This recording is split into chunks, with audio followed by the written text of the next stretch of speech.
And I loosened these two clamps so that way I can remove this air box.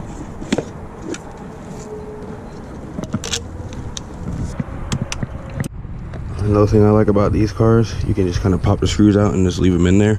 So it's to look something like this with all the bolts lifted. Here it connects to that back piece right there. Okay, so I just removed this hose right here, right in here. It's connected to the throttle body. Too easy like this. Pop it up like that.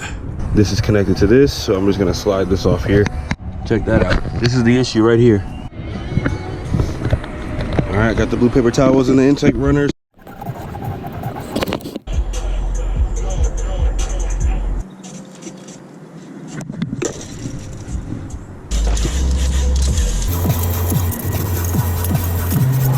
Don't touch this with your bare hands because it can get the oils off your fingers.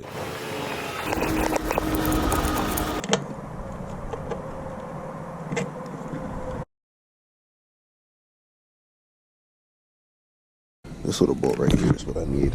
You can see it fits in the M6 slot. So, all right, I'm back from AutoZone. I just got all the ground wires in and I put the new hardware in as well.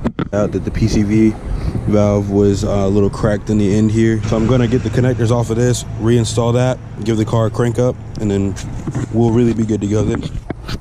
First crank. No more. Wow, he is OP.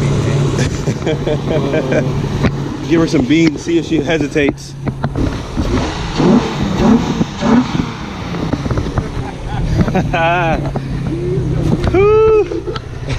Thanks for watching.